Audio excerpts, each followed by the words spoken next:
directrice marketing de Manpower Group, qui va interviewer Axelle Tessandier, fondatrice d'Axelle Agency, auteure du livre Une marcheuse en campagne, Jérémy Cléda et Valérie Touraine. Merci de les applaudir bien fort.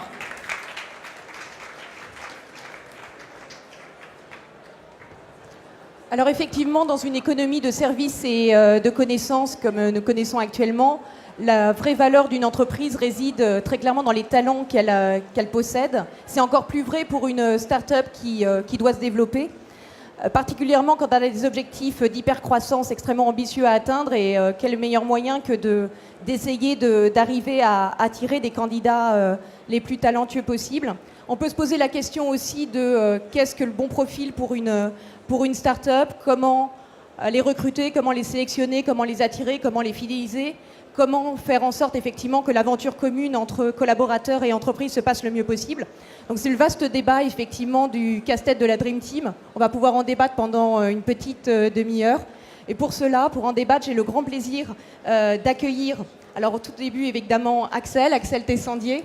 Alors vous êtes entrepreneuse, vous êtes auteure, vous êtes femme de conviction, femme d'engagement, on le sait. Axelle a été déléguée nationale pendant la campagne, effectivement, la dernière campagne présidentielle pour En Marche. Et vous vous occupez effectivement de conseiller aujourd'hui les entreprises avec votre cabinet Axelle Agency. Bonjour Axelle. Bonjour, merci. Jérémy Cléda, vous avez fondé en 2015 Welcome to the Jungle avec Bertrand Huzel. C'est un média autour de l'emploi, particulièrement autour de la marque employeur. Depuis 2017 et ces derniers mois, vous avez levé plus de 9 millions d'euros. Félicitations pour votre développement en Europe. Bravo Jérémy. Et puis Valérie, vous avez créé Jai, J-A-I. C'est une solution d'intelligence artificielle pour aider les entreprises à mieux recruter, à mieux sélectionner les talents qui leur manquent. Bienvenue Valérie. Alors j'ai une première question pour vous Axelle. J'aimerais savoir pour vous quel est en fait le bon profil pour une start-up et à votre sens, est-ce que les entreprises françaises savent où les trouver et savent comment les chercher surtout? Bon, déjà, je voudrais dire que je suis pas start-upeuse, je suis freelancer, donc oui. Je ne sais pas si Jérémy... En fait, j'imagine que le bon profil, on ne peut pas généraliser comme ça. J'imagine que ça dépend du projet, ça dépend de la culture d'entreprise, ça dépend voilà, de ce qu'on vient y faire. Moi, je pense qu'il faut être curieux, c'est quand même l'essentiel. Tout le monde, la start-up, c'est quand même un environnement particulier. Il y a tout à faire. Ça ne se définit pas en 6 lignes, le job ou la mission qu'on doit faire. Il faut être assez polyvalent. Je pense aussi que ce qui fait la force d'une start-up au début, c'est ce qui lie les gens ensemble. On parle beaucoup du ping-pong, du frigo sympa, de la cafétéria, etc. Mais le vrai asset, la chose qui compte, c'est la passion commune que chacun partage. Et c'est quand même ça le vrai projet de la start-up. Donc je pense que le bon profil, c'est quelqu'un qui vient parce qu'il est convaincu par le projet. Je pense aussi qu'il faut redéfinir ce qu'est un talent ou ce qu'est un profil. Je trouve qu'en France, on a souvent tendance à aller chercher des diplômes, des profils qui se ressemblent un peu tous. Je pense aussi que là, un recruteur ou un manager ou un CEO, il doit s'interroger parce que l'innovation, c'est la diversité et la mixité. Je ne peux pas vous dire plus. Si on met des gens qui n'ont pas le même diplôme, pas le même âge, pas la même culture dans une pièce, et dans la pièce à côté, 5 hommes du même âge, même diplôme, c'est la première pièce qui va être beaucoup plus innovante. Donc je pense aussi que le bon profil, c'est quelqu'un qui vient compléter, qui vient agréger, qui vient nourrir aussi l'équipe. Et je pense aussi que le bon profil, c'est de sortir aussi de nos cases. Ah, est-ce qu'il a fait cette grande école? Ah, est-ce qu'il a fait ça, etc. Je vous raconte une anecdote. Moi, j'ai pas fait de grande école. Je suis partie de ce pays parce que je trouvais pas de job, je me faisais virer ou ça marchait pas. Je pars aux États-Unis dans la Silicon Valley et je reviens et on me demande d'être le grand témoin des États généraux de la France, le grand témoin, le retour des talents. Et donc je leur dis c'est drôle parce que moi j'ai quitté ce pays en pensant que j'en avais aucun en fait, parce que je rentrais pas dans les cases, j'avais pas la carte, j'avais pas les diplômes. Donc je pense aussi qu'en termes de recrutement, il faut aussi aller chercher la pépite, le talent, loin des cases ou de ce qu'on peut en imaginer. Merci beaucoup Axelle. Jérémy, chez Welcome, vous travaillez beaucoup avec vos clients sur le développement de la marque employeur. C'est évidemment crucial et particulièrement pour une start-up qui doit travailler sur son attractivité et sa notoriété pour arriver à capter justement les talents. Est-ce que vous auriez effectivement des bonnes pratiques à partager en ce domaine? Pour faire la suite de ce que tu disais, Ce qui est vrai que ce qui est difficile en fait, c'est de savoir à quoi ressemble son projet et quels vont être les gens qui peuvent amener ce projet à bon port. Et donc nous, ce qu'on recommande toujours, et je pense que c'est l'un des exercices et des bénéfices de votre marque employeur, c'est d'essayer de déterminer les gens qui vont être nécessaires pour arriver à vos fins, et en fait essayer de sortir d'un cadre préétabli qui est de dire en effet il nous faut des gens de telle école ou de telle formation, mais de se dire plutôt voilà, nos valeurs et notre projet, en tout cas c'est ma conviction, hein, mais sont ceux-là, et on va recruter des gens qui vont nous permettre d'arriver à ça. La réalité, c'est que, par exemple, dans notre projet, c'est que les 3/4 des choses qu'on fait, on ne savait pas les faire avant. Donc le sujet de la compétence est relativement réduit, et qu'en plus on est tous capables maintenant, en 6 mois, d'accéder à ça. Donc l'objectif, c'est plutôt d'aller chercher des gens qui sont en capacité de le faire. Et nous, ce qu'on voit, c'est que les entreprises qui arrivent à le mieux recruter, c'est celles qui sont le plus claires et le plus précis, voilà, qui sont fins dans cette analyse en début, et qui surtout arrivent à l'expliciter correctement. Et donc ils arrivent à l'expliciter en vidéo, sur leur site carrière, sur des sites tiers comme le nôtre, et d'ailleurs il y en a plein d'autres, mais pour que les gens en face s'y reconnaissent et se disent bah tiens oui, ça correspond à mes aspirations professionnelles. Encore plus, je pense, pour une génération, parce qu'on parle de société où souvent la moyenne d'âge elle est de moins de 30 ans, donc pour des gens qui, au-delà du métier, ont, je pense, en tout cas même j'en suis convaincu, ont envie de se projeter dans une entreprise qui a du sens pour eux, dont le projet résonne avec ce qu'ils souhaitent faire, et ils peuvent mettre après leurs compétences au service de ce projet, même si à la base d'ailleurs ils n'avaient pas forcément vécu ça. Donc arriver à expliciter les choses, c'est un élément clé pour moi pour après attirer et recruter des gens talentueux. Merci Jérémy. Valérie, à votre sens, quels sont les défis de recrutement qui distinguent en fait une start-up et un grand groupe ? Alors, justement, pour rebondir aussi, on est assez alignés, c'est plutôt bien. C'est qu'effectivement, je pense qu'il y a un point très important de savoir quelle est notre culture d'entreprise, mais pas juste les valeurs qu'on affiche, etc., la vraie réalité, à la fois d'un point de vue positif et négatif, mais d'être hyper à l'aise avec qui on est, comment on fonctionne, comment nos équipes fonctionnent entre elles, qu'est-ce qui est le driver, on va dire, des équipes, et donc d'aller chercher les talents qui ont à la fois effectivement des compétences, mais qui ont surtout la bonne personnalité pour réussir et pour vraiment démultiplier leurs compétences et leurs performances au sein de l'entreprise. Parce que si on n'est absolument pas dans la même manière de fonctionner, on risque d'avoir des gens talentueux et brillants qui vont mais absolument pas réussir et qui vont être malheureux dans notre entreprise. Donc de manière générale, moi je suis vraiment convaincue de ça, et je pense que c'est encore plus fort en start-up, parce qu'effectivement dans des grands groupes, il y a quand même un effet où il y a énormément de gens, où c'est plus structuré, où du coup il y a des méthodes et des manières différentes, les choses prennent plus de temps, etc. etc. Alors qu'en start-up, on doit aller très vite, on est très efficace, on s'adapte énormément, ça bouge très vite de toute façon en termes de mission, d'équipe, de croissance, etc. etc. Et du coup, cette importance d'être hyper au clair sur ce qu'on est, ce qu'on apporte et ce qu'on peut proposer aux personnes qui nous rejoignent, et ce qu'on va attendre des personnes qui nous rejoignent, c'est vraiment important d'être vraiment très clair là-dessus. Merci beaucoup Valérie. Pour terminer effectivement sur cette question de la croissance rapide et des besoins en recrutement qui évoluent pour la start-up, quelle est votre opinion, Axel, par rapport à ça ? Comment ils doivent s'adapter effectivement d'une manière très rapide ? Oui, mais de toute façon, l'adaptation, je pense que c'est quelque chose qu'on devra tous cultiver, quel que soit l'endroit. Aucun de nous... Enfin, je veux dire, les changements sont exponentiels, ça va très vite, les 60 meilleurs jobs des 10 prochaines années n'existent pas encore. Donc nous, il va falloir qu'on vive avec cet incertain. Et donc l'adaptation, moi je crois beaucoup à la figure du généraliste curieux. C'est-à-dire le généraliste qui s'intéresse aux choses, qui fait de la résilience et de l'adaptation, vraiment quelque chose qui défend en recrutement. Vraiment quelque chose qui dit, voilà, parce qu'on est dans un monde... vous savez, il y a même quelqu'un qui s'appelle John Maeda, que j'aime beaucoup, qui parle des slasheurs. Il dit, avant, être un slasher, être ça, c'était mal. Mais maintenant, être un mutant, c'est super. Il n'y a rien de mieux aujourd'hui qu'être un mutant. Donc je pense qu'être un mutant, c'est important. Le valoriser. C'est vrai qu'une start-up... Et puis c'est très difficile, le problème c'est quand elle grandit, garder cette culture-là, faire les bons recrutements, c'est très angoissant pour les 30 qui étaient là au début et qui voient 3 recrutements par mois arriver, et en même temps ça veut dire que le projet marche, etc. Moi je crois beaucoup à ce qu'on appelle l'état d'esprit du fondateur. Je ne veux pas te mettre la pression, mais c'est quand même ça qui est le lien, qui est l'élastique, qui tient les gens ensemble. Moi, je crois beaucoup au leadership, même si on vit dans une époque de communauté horizontale, etc. Je pense que le leadership, il se définit. S'il y a un livre que je peux vous conseiller de 50 pages, qui s'appelle Redesigning Leadership de John Maeda, c'est prodigieux. Et en fait, le leadership, il va être là pour créer plus de leaders, mais il doit vraiment encore exister. Et ça, c'est quand même lui qui va pouvoir garder, pendant qu'on se cale, pendant qu'on grandit, pendant qu'il y a ces questions de croissance, la ligne. Et mettre l'équipe et créer des leaders en même temps. Voilà, tu vois. Ok, très bien. Valérie, il y a un moment clé en fait de risque de déperdition pour vous de candidature entre la communication RH de l'entreprise et puis le moment où il y a effectivement la vraie candidature du candidat. Vous, c'est quelque chose sur lequel vous avez, c'est le concept sur lequel vous avez lancé Jai. Pouvez-vous nous en dire plus sur ce parti pris et ce qui résonne en vous sur cette problématique?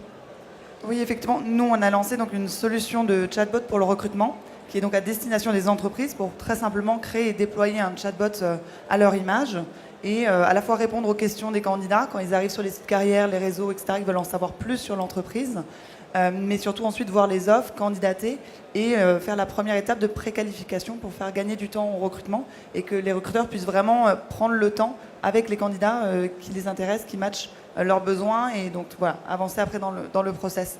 Et donc nous, on pensait qu'il y avait vraiment quelque chose à faire dans cet endroit-là.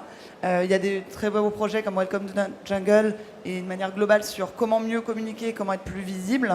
Mais selon nous, il y avait une énorme déperdition de je parle à tout le monde, je dis que je suis là, je dis ce que je fais. Les gens viennent me voir en tant qu'entreprise, par exemple sur un site carrière ou autre. Et en fait, là, les sites sont absolument pas responsives, alors qu'on est tous sur mobile aujourd'hui, qu'on préfère utiliser le chat plutôt que chercher pendant des heures sur un site qui n'est absolument pas adapté au mobile, etc. etc. Et donc, les entreprises, au final, font énormément d'efforts pour attirer de super talents qui s'intéressent réellement à ce qu'elles font, parce qu'elles ont expliqué ce qu'elles font. Et puis, quand ils arrivent, là, on s'en occupe plus vraiment et on est étonné derrière d'avoir que quelques candidatures. Et donc, notre sujet, c'était de dire, grâce au conversationnel, vous allez pouvoir engager, discuter, échanger avec vos talents dans le langage naturel, donc dans un langage qui est beaucoup plus adapté à nos usages aujourd'hui, et permettre aux candidats de vous découvrir, de candidater très simplement, pas en quelques clics, mais en quelques mots, finalement, et derrière pouvoir avancer avec les candidats qui sont intéressants. Donc voilà, vraiment fluidifier cette étape entre la découverte et le démarrage du process de recrutement. Merci beaucoup. Je vous propose maintenant de parler un peu de l'entretien, qui est un grand classique effectivement du recrutement. On risque de passer à côté de personnes clés, et de la même manière, le talent risque de passer à côté de vous. Jérémy, est-ce que tu as des conseils à donner aux jeunes entrepreneurs et aux entreprises par rapport à ça? Même un retour d'expérience, parce que quand on a commencé Welcome il y a 3 ans, on était 2. Donc là, on a recruté 45 personnes en 2 ans. Donc on a fait pas mal d'erreurs. Et aussi des réussites, mais on a fait les deux. En fait, c'est vrai que pour faire le lien avec ce qu'on disait avant sur la partie recrutement, grosso modo, toute l'expérience que vit un candidat est assez merdique. Enfin, je peux dire merdique, enfin bref, elle n'est pas terrible. Parce que vous découvrez une offre et il n'y a rien dessus. Bon, vous arrivez à passer les fourches codines du CV, de la lettre de motivation. Et ça, c'est merveilleux. Et du coup, vous arrivez en entretien. Et l'entretien lui-même, souvent, est assez mal fait. Soit il est très très long, parce qu'en fait, l'entreprise et les gens ne sont pas forcément formés pour. Et donc, du coup, on est toujours dans l'hésitation de faire le mauvais choix.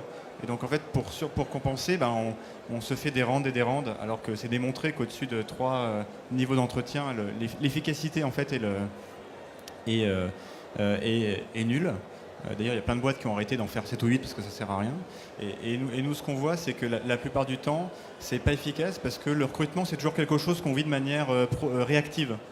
On est dans une boîte, en particulier les boîtes qui croient vite, et en fait, on se rend compte au dernier moment, tiens, il nous manque 2-3 personnes pour faire ça. Le business, il faudrait 2-3 personnes. Et donc, du coup, on se dit, il faut qu'on recrute, et dans un mois, il faut que la personne soit là. Bon, elle est jamais là, parce que c'est dur de recruter, et voilà. Et donc, du coup, on se pose jamais moi, je pense que je recommande toujours au moins à se poser peut-être une demi-journée pour se dire, attends, si on recrute des gens, en fait, déjà, comment on va déterminer que la personne est bien pour nous ou pas? Il y a plein de boîtes, ils ne se disent pas, tiens, j'ai 3 ou 4 critères qui sont d'ailleurs extra compétences de, je sais pas, la personne s'intéresse un minimum au projet. Enfin, c'est con, mais il y a plein de trucs comme ça. Nous, il y a plein de boîtes qui ont recruté des gens qui nous disent, tiens, en fait, pendant l'entretien, on avait oublié de demander s'ils parlaient anglais. Mais en fait, c'est des détails, mais il y a plein de trucs comme ça. Et c'est vrai que nous, ce qu'on a vu, c'est qu'à partir du moment où on s'est un peu posé pour réfléchir à quels étaient les éléments clés dans la culture de la boîte, Et je parle pas de trucs très sophistiqués, hein, mais des trucs de base. En fait, on s'est aperçu qu'on pouvait structurer le process. On pouvait avoir 3-4 personnes qui participent à chaque fois. Donc des gens des opérationnels, des gens qui vont vraiment bosser avec les gens et qui vont pouvoir se diviser les sujets pour un peu comparer les points de vue. Et ça rend les choses beaucoup plus pertinentes. Et puis surtout pour nous, ça permet d'offrir un process qui est beaucoup plus qualitatif. Parce qu'en fait, par exemple, nous, c'est en 2 rendez-vous. Et au bout du 2e rendez-vous, 1 heure après, eh ben, on peut rappeler la personne pour lui dire si c'est bon ou pas. Bon, est-ce que je trouve appréciable? Parce qu'en fait, on n'a pas à tergiverser 10 ans pour se dire attends, ah oui, on a oublié ça, il faut la rappeler. Voilà. Donc c'est vrai qu'en fait, pour moi, c'est aussi une question de préparation et de savoir ce qu'on veut et après l'adapter aux différents postes. Merci. Je vais prendre une question là, du coup, qui peut être liée à l'entretien. Axel, au niveau des soft skills, vous, personnellement, quels sont les soft skills que vous recherchez le plus et comment vous les validez justement en entretien, par exemple? Non mais moi, encore une fois, je suis toute seule dans ma boîte, donc je recrute pas. Mais par contre, les soft skills auxquels je crois, c'est ceux qui vous permettent, encore une fois, d'être dans un monde d'adaptation. Moi, je crois beaucoup à la curiosité, la résilience, l'empathie, la capacité de dialogue avec les autres, enfin, plein de choses. Je sais qu'on parle d'une révolution numérique, on est obsédé par les outils, on est obsédé par coder. Mais je veux dire, tout ça, tout ce qui est les tâches répétitives, sont des choses qui vont être assez vite remplacées, je pense, par l'intelligence artificielle. Ensuite, il y a nous. Et au lieu de devenir encore plus robots, on devrait cultiver tout ce qui fait le plus notre humanité. Donc moi, je crois beaucoup, effectivement, à l'empathie, la vulnérabilité, l'émotion. Vous savez, moi, j'avais vu une étude qu'avait fait le New York Times. Je crois que c'était 70% de chance pour un ouvrier spécialisé d'avoir son job remplacé d'ici 10 ou 15 ans. Et pour le chorégraphe, c'était 0,4% de chance. 0,4% de chance. Pourquoi le chorégraphe, dans une révolution numérique, est plus protégé que l'analyste financier, qui lui avait 25% de chance? Parce qu'il est dans quelque chose qui est difficilement reproductible de la même manière, de la même façon. Il cultive son expérience, son humanité, son émotion, son empathie. Et donc ça, moi, je crois, et encore une fois, même dans une question d'éducation, qu'est-ce qu'on apprend aux enfants dans un monde où on n'a aucune idée des jobs de demain? À s'adapter, à remplacer la peur par la curiosité, ça, je pense que c'est quand même assez essentiel. Je voudrais juste rebondir sur le recrutement. Tu as raison, je pense que les questions qu'on pose dans le recrutement sont très importantes et je suis toujours étonnée des questions où vous voyez-vous dans 10 ans, qu'est-ce que vous avez fait comme études, etc. Il y avait une question qui m'a marquée que Airbnb a posée à ses 30 premiers employés, qui était: si vous restez 1 année à vivre, est-ce que vous resteriez bosser chez Airbnb? Ah ouais, bah voilà. Donc, et il disait que si tu répondais oui, c'est que tu étais passionné par le projet à fond, que ça avait du sens pour toi. Il y a aussi, j'avais entendu une autre boîte, en fait, qui était assez obsédée de savoir, en dehors de numérique, par exemple, si vous allez dans le numérique, etc., est-ce que vous aviez une passion qui n'avait rien à voir avec le job que vous recherchiez? Parce que pour eux, ce qu'ils cherchaient, c'était des passionnés. Alors, si vous étiez passionné de jardinage, ou disons, vous dites, je suis passionné de chocolat, le recruteur allait vous demander quel type de chocolat, lequel, quel pourcentage de cacao, pour voir si ce n'était pas du bluff, pour voir si vous étiez vraiment, vraiment, vraiment passionné. Et même si ça n'a rien à voir avec votre mission, il disait, lui, c'est quelqu'un qui est un nerd, qui est passionné, qui est à fond, et qui va être très, très impliqué dans la mission. Merci beaucoup. Je propose qu'on parle maintenant d'un moment qui est clé aussi, qui est l'onboarding et l'intégration. L'idée, c'est effectivement pouvoir libérer un peu de temps dans son agenda, et quand on est une jeune entreprise, c'est jamais facile. Jérémy, est-ce que vous avez travaillé effectivement sur un meilleur accueil justement pour les nouveaux entrants et comment effectivement faire en sorte que ça se passe le mieux possible? Oui, en fait, il y a quelques personnes de mon équipe dans la salle, donc peut-être qu'ils vous répondront mieux que moi, parce que je suis un peu biaisé, mais en fait, on s'est aperçu assez vite que c'était un enjeu clé, et surtout que, par hasard, en s'intéressant, on avait une stat qui nous avait semblé absolument incroyable, qui était qu'en France, il y a 2% des gens qui sont recrutés en CDI et qui partent dès le premier jour. Et donc, au début, je me suis dit 2%, bon, c'est rien. Et le lendemain, je me suis dit, mais attends, 2% le premier jour, ça fait quand même pas mal. Voilà. Moi, j'ai eu d'autres jobs avant, et je me souviens, un de mes jobs, je suis arrivé plein d'énergie, hyper content d'avoir été pris, puis en plus, c'était mon premier CDI, donc c'était un peu la folie, quoi. Moi, j'ai commencé ma carrière en 2008 en finance, juste après la chute de Lehman. Donc un job, c'était le paradis. Et je me souviens, je suis arrivé, et à l'accueil, la personne n'avait pas mon prénom, enfin, du coup, voulait pas me laisser rentrer au début. Je suis arrivé, mon futur manager n'était pas là, j'avais pas d'ordi, j'avais rien. Et pendant 2 jours, j'ai rien fait. Et en fait, toute la motivation que j'avais a été réduite de, on va dire 80% pour être honnête, parce que j'étais pas à 100%, mais à 0. Et c'est dingue à quel point ça détruit de la valeur. Et c'est vrai qu'en fait, en start-up, c'est souvent, nous les premiers, hein, on mettait pas assez d'attention là-dessus, parce qu'on avait plein de gens qui arrivaient d'un coup, et on se disait, bah, les gens ils sont jeunes, ils apprennent hyper vite. Donc en fait, en se mêlant dans la masse et en captant 2-3 trucs, ça va fonctionner. Et la réalité, c'est que c'était pas ça du tout. Et donc on a travaillé pour faire en sorte que les 3 premières semaines se passent parfaitement, et un peu aussi sur notre ressenti. Donc en fait, par exemple, au cas minimum les 10 premiers jours, vous avez des rendez-vous tous les jours avec les membres de l'équipe pour rencontrer tout le monde. Vous faites on a une sorte de vie ma vie avec chaque équipe. Donc, exemple très concret, nous on fait beaucoup de contenu éditorial, donc vous allez écrire un article qui va apparaître sur le site, vous allez faire un tournage vidéo dans une boîte, parce qu'on fait des tournages vidéo dans des boîtes, etc. Donc vous allez faire tous les métiers, vous avez un rendez-vous business, pour comprendre aussi ce que font les autres, ce qui pour moi d'ailleurs est l'occasion en fait de mieux respecter les métiers de chacun et de mieux comprendre ce que chacun fait. Voilà. Et on va essayer de réduire au minimum les zones de stress que peuvent avoir les gens en arrivant. Et donc ils ont tout sur leur bureau, mais c'est con, mais ils savent à peu près à quelle heure ils arrivent. Parce que moi j'ai toujours été stressé par ça. Le premier jour, si tu arrives trop tôt, tu fais un peu faillot, et si tu arrives trop tard, ben tu fais un peu feignant. Donc voilà, et en fait tous ces petits trucs, si on arrive à les optimiser et à les présenter mieux, ben en fait en fait on garde la motivation initiale qu'on peut avoir des deux côtés, et je trouve que l'effet il est très fort. Et puis après, pour être plus pragmatique, en fait ce qu'on voit, c'est que, moi j'ai le sentiment, c'est qu'au bout d'un mois, en fait la personne sait si elle va s'épanouir chez nous, parce qu'en fait elle a vu déjà pas mal de choses. C'est un effet bénéfique pour la boîte parce que la personne elle est opérationnelle plus vite, je trouve. Et puis même pour nous, on peut voir si en fait, si ça match, si on est aligné sur les choses. Parce qu'en fait, au bout d'un mois, si la personne pose plein de questions et a envie de se renseigner, en fait, on sait que voilà, elle est prise dans le projet et qu'on peut avancer ensemble. C'est une très belle introduction pour la prochaine question sur la fidélisation. Valérie, qu'est-ce qui fait, à votre sens, la différence? Le management, le développement des compétences, la formation? Quel est votre point de vue? Moi, ma conviction, effectivement, c'est encore une fois sur cet aspect clarté des choses, en fait.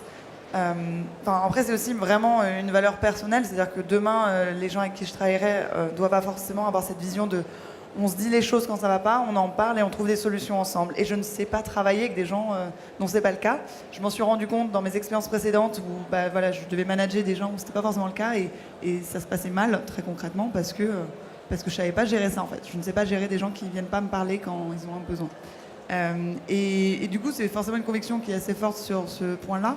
C'est que, encore plus en start-up, parce qu'au début, on démarre, on a besoin des gens hyper touche à tout, parce qu'en fait, à quelques personnes, on doit tout faire. Donc il faut qu'on ait à peu près toutes les compétences. Après, on évolue, du coup, on spécialise un petit peu plus les gens pour qu'ils soient vraiment bons sur leur sujet, etc. Donc on structure. Donc ça se trouve, c'est pas les mêmes personnes dont on a besoin au début, après et encore après. Donc il y a aussi vraiment ce côté donner de la vision, expliquer les choses, être hyper clair pour s'assurer que ça match, être hyper à l'aise si les gens doivent partir parce que ça leur correspond plus aussi et qu'ils vont pas s'épanouir. Et moi, je pense que c'est comme ça qu'il faut faire les choses. Donc, fidéliser les talents, c'est très important parce qu'on a besoin même humainement, on a envie de travailler avec les mêmes personnes le plus longtemps possible quand ça marche bien, etc.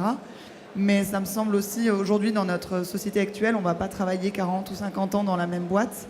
Donc, même si moi, j'aimerais garder très longtemps les gens avec qui je travaille, j'ai envie de les garder le temps où ils s'amusent en fait avec nous. Tant qu'ils s'éclatent, qu'ils s'épanouissent et qui, du coup, apportent le meilleur d'eux-mêmes, je les veux avec moi.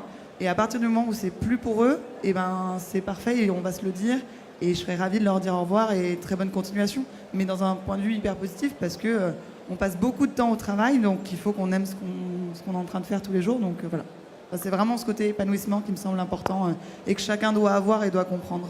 Merci. Alors, en dernière question, parce que je vois qu'il nous reste 1 minute 30, tous les trois, j'aimerais bien avoir votre avis, et peut-être Axel pour commencer, sur l'avenir de la fonction RH, la manière dont elle doit se transformer, en fait, pour accompagner tous ces changements-là. Pour cet écosystème un peu plus innovant. Voilà. Je sais que c'est une question très large, mais oui, c'est une question large. Pour la start-up en tout cas. Encore une fois, c'est maintenant je vois une question qui m'est destinée là. Y a-t-il vraiment encore une place pour les généralistes dans la tech, ou doit-on être spécialiste avec des soft skills? Oui, encore une fois, on parle beaucoup des codeurs, des ingénieurs, c'est nécessaire.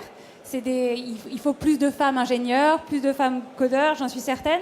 Mais une révolution numérique, ce n'est pas que ça. Et qui dit que l'ingénieur n'est pas l'ouvrier spécialisé de demain? C'est-à-dire, c'est quand même l'intelligence artificielle, la technologie, elle arrive vite aussi sur ces choses-là. Si vous êtes un spécialiste, ingénieur, curieux, généraliste, qui s'adapte, c'est le top du top aujourd'hui. Et sur la DRH, prendre des risques, même par rapport au profil qu'on recrute, garder la cohérence du groupe, mais même dans un grand groupe, c'est quand même aussi quelque chose qui est très très important. Repérer les pépites, les gens qui vont grandir dans la boîte, repérer les rebelles, ceux qui vont être un peu des virus à l'intérieur de l'entreprise, qui sont dans les grands groupes notamment, qui sont aussi, je dis pas les divas, je dis pas les relous, les pénibles, je dis celui qui va toujours un petit peu exactement être l'intrapreneur, l'acteur du changement à l'intérieur du grand groupe. Et pour la start-up, moi je crois beaucoup à l'instinct et à l'intuition. Je crois beaucoup à l'humain. Je crois aussi qu'il y a, par exemple, dans les entreprises américaines, moi-même pour lancer Kickstarter, et je le faisais en freelance via ma boîte, j'ai eu, mais je ne sais pas combien d'entretiens. C'était c'est stressant, c'était ultra processé, alors que moi j'avais l'impression que le deal, on allait se taper dans la main en une fois, parce que pour moi c'était un match qui avait vraiment du sens. Donc je me dis qu'il faut aussi sentir les choses, poser les bonnes questions. Moi je trouve que quand on pose les mauvaises questions, on n'a jamais les bonnes réponses. Posez les questions pour savoir qui vous avez en face de vous, pas forcément ce que j'ai dit tout à l'heure, etc. Et puis oui, c'est un métier qui va changer, et la définition d'un talent. Qu'est-ce que c'est un talent en France ? Qu'est-ce que c'est un talent inné, qui n'a pas forcément le même chemin que beaucoup d'entre nous ont ici dans cette salle? Allez les chercher, on a vraiment besoin de profils, je ne le dirai jamais, diversité, mixité, c'est la clé pour que votre boîte cartonne, rien d'autre. Jérémy, une phrase ou deux. La question c'était sur le futur. Ouais, Axel qui m'a perturbé. Tu vois la fonction se transformer. Oui, ce que je trouverais intéressant, c'est que les RH soient plus une fonction support, ce qui a été longtemps le cas, parce que déjà le mot est atroce entre nous, mais et que ça soit une fonction centrale de la boîte. Ça serait bien que les DRH soient toujours au comité de direction des boîtes, pour que l'impact et le ressenti de l'entreprise, parce que c'est un peu le pouls de l'entreprise de certaine manière, soit fait. Ça serait bien aussi que les DRH puissent se digitaliser et qu'ils puissent au fur et à mesure évacuer tous des sujets, comme tu as dit relous, je peux le dire, ça va. Tous les trucs hyper relous qui sont... Il y a beaucoup de charges administratives en fait. Et en fait, nous on voit, donc tous nos clients sont des DRH. En fait, ils ont envie de faire plein de choses, mais comme 80% de leur énergie est pris sur des choses qui, d'ailleurs à la base, n'étaient pas forcément ce qu'ils avaient envie de faire, c'est très difficile de sortir de ça. Voilà. Et après, je trouverais génial que quand une start-up se lance, alors évidemment, je ne vais pas être extrémiste, ce ne sera jamais le premier recrutement, parce que les premiers recrutements, ils sont faits pour être opérationnels et puis créer le produit. Mais ça serait génial si, au moins, dans les 5-6 premiers recrutements, un de ces recrutements, ça soit une personne qui s'occupe de l'équipe, qui s'occupe d'aider au recrutement, qui s'occupe à structurer les choses. Et voilà. Nous, dans nos 5 premiers recrutements, il y a une personne qui s'appelle Marion, qui est toujours là d'ailleurs, qui nous a aidé à structurer un peu ces sujets-là. Pas tous, mais une partie. Et honnêtement, ça a été transformant. Merci Jérémy. Valérie, mot de la fin. Et pour moi aussi, on est beaucoup en phase de DRH et de responsable de recrutement. Et donc forcément, comme on arrive en disant qu'on a une solution de chatbot qui s'appuie sur une brique d'intelligence artificielle pour la compréhension du langage naturel, là on arrive avec des mots qui font peur.